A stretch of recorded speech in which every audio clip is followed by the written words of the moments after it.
Please take your seats.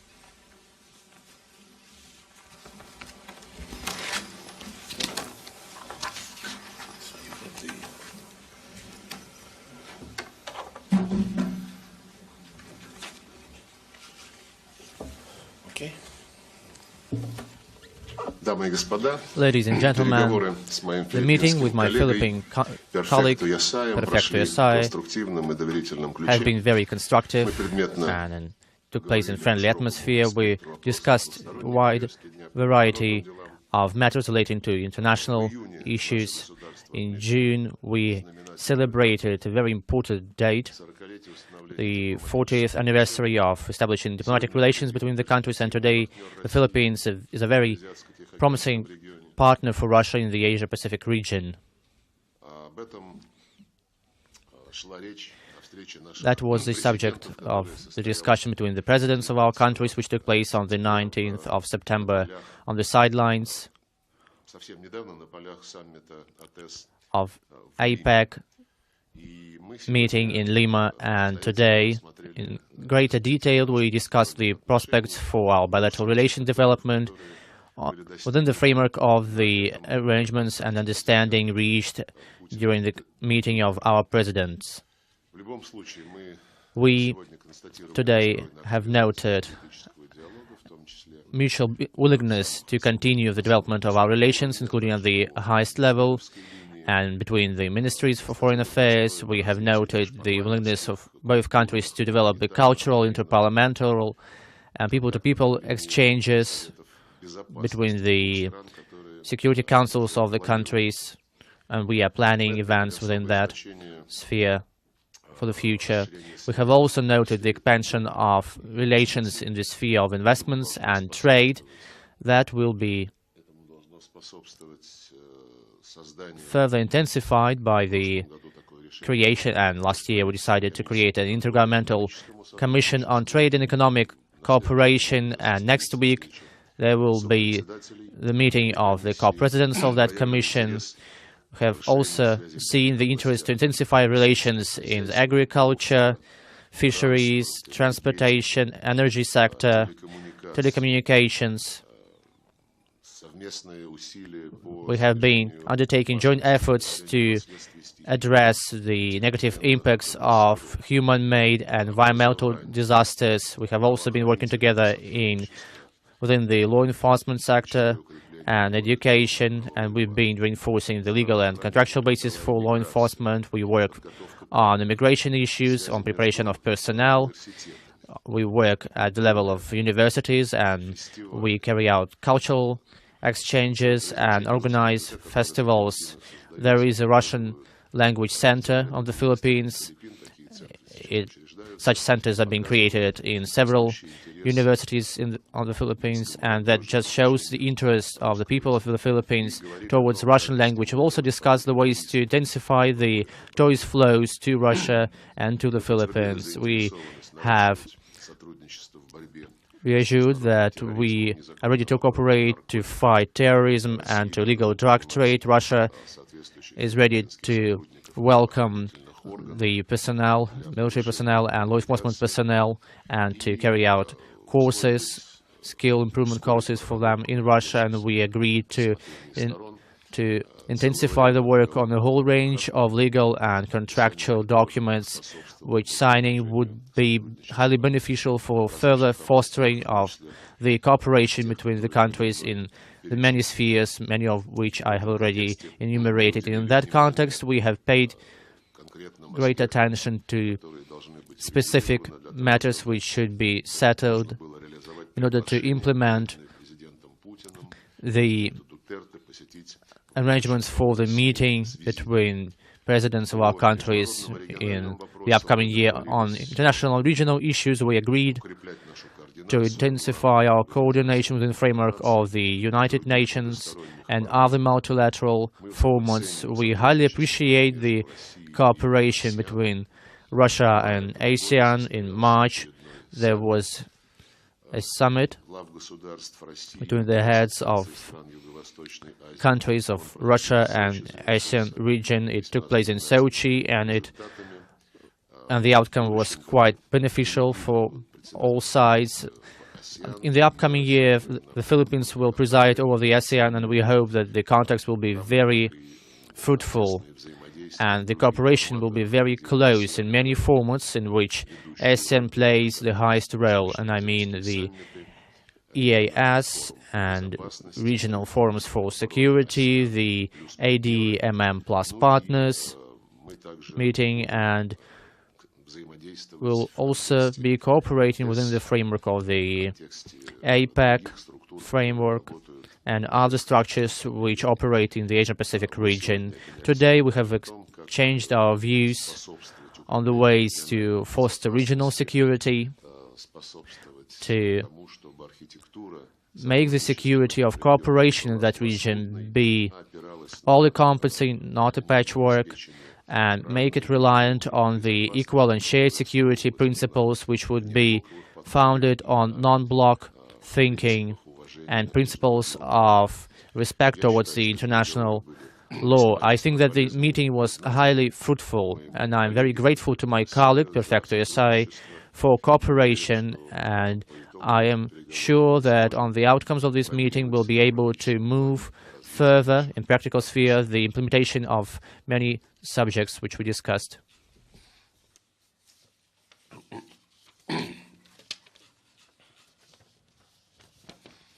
Thank you very much, Minister Sergei Lavrov, for your very kind words and the very warm welcome and gracious hospitality given to me and our delegation. I am particularly pleased to be in Moscow to engage the Russian Foreign Ministry on a broader range of areas. Defense Secretary of the Philippines, Delfin Lorenzana, is also here in Moscow, and he is having separate meetings with Russian defense officials.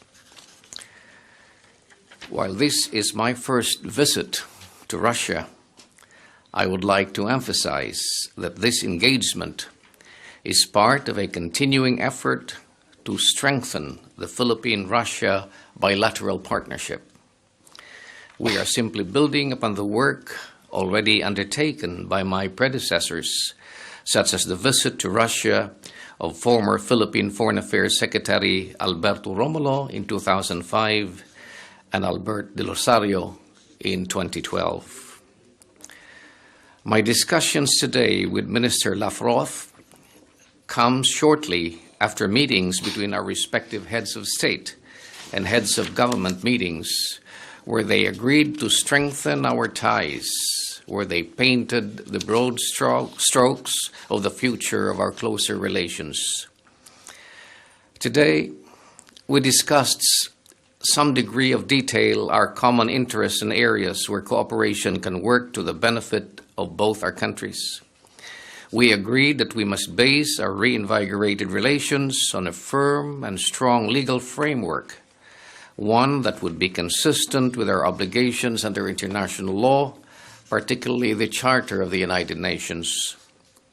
We discussed how we can double our efforts to conclude a number of agreements that would be part of this framework on which to build our relations. These are agreements in the areas of economic cooperation, cultural and educational exchanges, energy security, fighting illegal drugs, counterterrorism, mutual legal assistance, extradition, defense cooperation, intelligence exchanges, and consular protection. We agreed to make full use of the existing mechanisms for bilateral consultations, primarily our political consultations and our Joint Commission for Trade and Economic Cooperation. I also touched upon some of the concerns of Filipinos in Russia and thanked Minister Lavrov for the generally warm welcome and fair treatment accorded to our nationals in Russia. We also had some discussions on global and regional issues. I am particularly grateful to Minister Lavrov for sharing in a frank and candid manner Russia's views, which helped to widen our own perspective on these issues. I also took the opportunity to brief Minister Lavrov on our priorities as ASEAN Chair for 2017. I thank him for his support for our chairmanship and work forward to welcoming him to the Philippines and to his active participation in our meetings. We touched upon the East Asian region where the Philippines and Russia are part of, and we agreed that we should continue to work together for the peace, stability, and progress of the region. I also told Minister Lavrov that the Philippines deeply appreciates and fully supports Russia's stated policy of increased focus and attention to East Asia. This comes at a time when the Philippines is turning towards Russia to intensify cooperation. The timing is perfect. Philippine pivot meets Russians rebalance. I'd like to end by saying how pleased and honored I am to be in Moscow and to be part of this new stage of our relations. It is my first time here, but I hope it certainly will not be the last. Thank you. Colleagues, please, let's proceed to the Q&A session, and the first question goes to the Philippine mass media, please. You're welcome.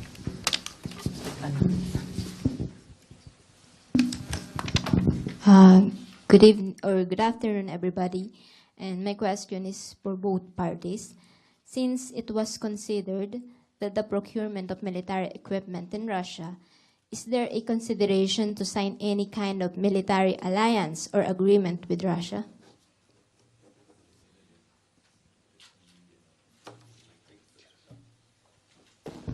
Well, certainly we are looking for areas of close and joint cooperation with Russia in terms of defense and security cooperation.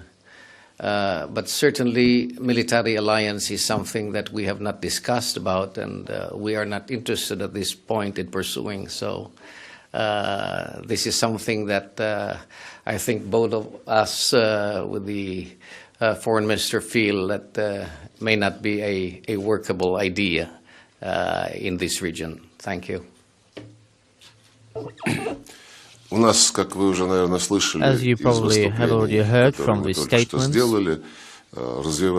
we have been intensifying our military cooperation and contacts between the technical and military personnel and officials. In September, the Philippine delegation took part in the International Army Forum, Army 2016, the name of that forum is, and they made themselves familiar with the Russian military equipment, and they expressed certain interest towards some of the equipment, military equipment, and we have a good experience of our Navy visiting the ports of each other country. And as Minister said, the Minister of Defense, Mr. Lorenzo, is currently in Moscow, and he has some meetings planned in the Ministry for Defense and the Committee for Cooperation.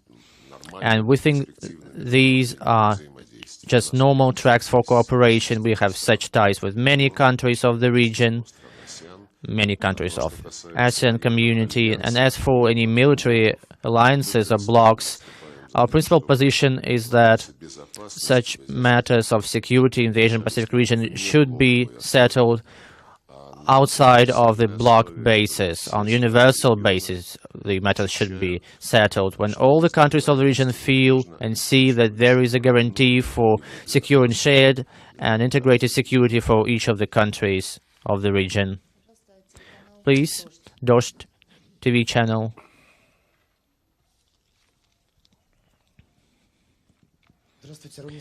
Good day.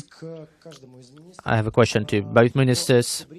In October, in Manila airport, Russian national Yuri Kirgushkin was detained. He is accused of smuggling a huge pack of cocaine, and in November, Russian national was detained. She was flying from Krasnoyarsk, and I'm going to give her name. Anastasia Novopashina, her name is. Have you discussed this matter, and what are the conditions for having those nationals back to Russia, especially taking into account the fact that they may be ruled to be convicted by the court. We have also been discussing this. We also discuss matters related to the nationals being detained, nationals being some specific situations. It is true that both nationals are accused of smuggling of huge amounts of drugs, and our embassy is in constant contact with the law enforcement bodies of the Philippines.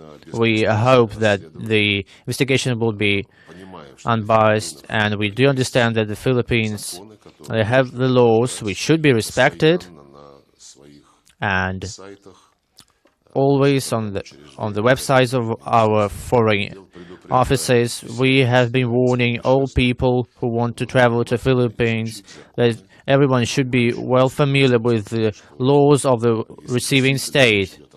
And if these are drugs, if the court finds so that it is easier to follow the law, because the law is just the same. The law on drugs is just the same in the whole world. We are closely watching over the investigation. We have thanked our colleagues for expressing good treatment towards our nationals. They have all the access on the side of our embassy personnel. We'll be informing mass media on some new developments in that question. As we are working very closely with the Russian consular office and officials in the Philippines on this matter, I have assured the foreign minister that under our criminal justice system, even as we accuse people for allegedly committing certain crimes, everyone is presumed to be innocent. And this is very fundamental in our rule of law. I have also assured the foreign minister that everyone who faces trial will be given a fair trial, where the fundamental rights of the accused under our Constitution will be recognized, and where due process will be firmly and strictly upheld.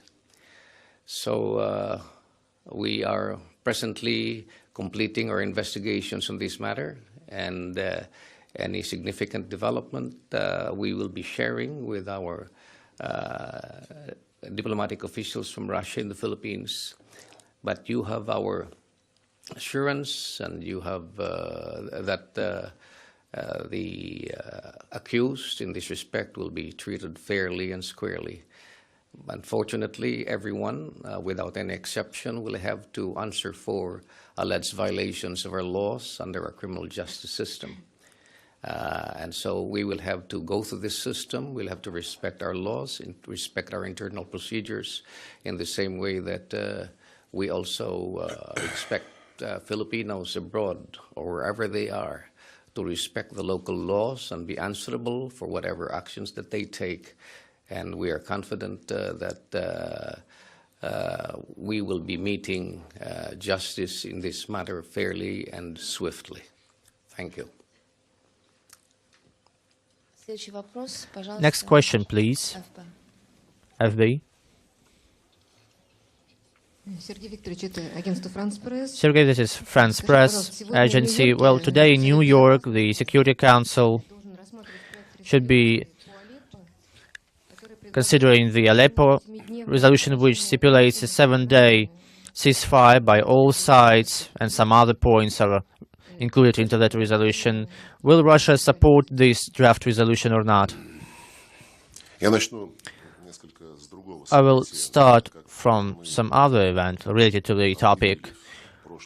As we announced on the 3rd of December, upon the initiative of the USA, Russian American experts are starting to work on the problem of eastern Aleppo. The ultimate goal is to withdraw all militants from the eastern part of the city, and Russia have been advocating for this for quite a long time already, and there was a relevant plan of Stefan de Mistura to have that. During the consultations, Many routes and timelines will be discussed for the withdrawal of all militants from the eastern Aleppo. And when all the routes and timelines are discussed, the ceasefire will come into force in order to evacuate these military groups from the city, to release them. As for cooperation between, well, if there are results between the work of our countries, then the problem of eastern Aleppo will be settled efficiently. The liberation of city will be secured, liberation from militants, and the security of civilians will be secured, as well as the delivery of humanitarian aid, and the situation of Aleppo will be normalized. Now turning to the draft resolution, in the environment we have now to put for consideration, put for voting, that will be counterproductive to vote on this draft resolution, because it is in circumvention of the arrangements being made between Russia and the USA as co-chancellors of the ICSG group. And I'll explain you why. In this draft resolution, it reads not about the militants leaving the city, but it reads immediate ceasefire. And there are no requirements for the militants. There is only a call for ceasefire, and militants in eastern Aleppo have 10 days, that's quite much, to decide whether they are ready to comply with the ceasefire or not. We don't have any doubt, judging by the previous experience of all the pauses in military activities, that a 10-day pause of such a kind, which they want to grant so generously to the militants, those who organize this draft voting, they would use this time, the militants would use this time to regroup and to impede further liberation of the eastern Aleppo from them. They would only prolong further the suffering of people. So taking into account all these factors, all the dynamics, the mentioned draft resolution, amid the arrangements and initiatives between Russia and the USA, it's only a provocative step which torpedoes the efforts of Russia and the USA on this track. And if those who are more concerned about not about reaching the consensus of releasing the militants, but their presence, continuous presence in Aleppo, if they have got to put on vote the draft resolution, will proceed from the position which I have just established and presented to you. And a concluding question, Russia Today, please. Good day. Again, question on Syria. Armed groups of the opposition said that they do not want to leave eastern Aleppo. How Russia can assess these refusal, taking into account that their territories held by the militants are now shrinking, and there is now a certain promising move for the intensification of dialogue for peace and the talks between Russia and the opposition with the help of Turkey. And I would like to know any details, if you can give such, on the proposal of John Kerry on Syria.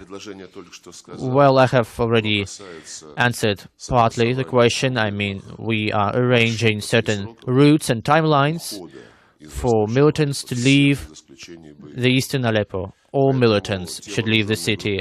So all armed groups you mentioned in the first part of your question, and those who refuse to leave the eastern part of the city, well, they will be equal to terrorists. If they don't want to leave eastern Aleppo, they will continue fighting arms in hand, and we will treat them as militants, armed militants, as terrorists, extremists, and we will be supporting the Syrian army operation against such bandits, such militants. And I'd like to repeat that we proceed from the assumption that when the USA suggested to that all militants should leave the city, eastern Aleppo. They perfectly knew what steps they would have to take in order to remove all the militants. So we are ready to meet in Geneva even today, but the USA, they asked us to postpone the meeting for a day or two, and only then to hold the consultations. Probably they will start tomorrow evening or the day after tomorrow. So that kind of 2 days pause will be used to make the use of all the channels to remove the militants from eastern Aleppo. And that task includes the conviction methods and efforts. I hope that they are capable of convincing the militants that they should leave the eastern part of the city, that they should not stay there. It is not meeting their interests. So let us wrap up our conference. Thank you for your participation.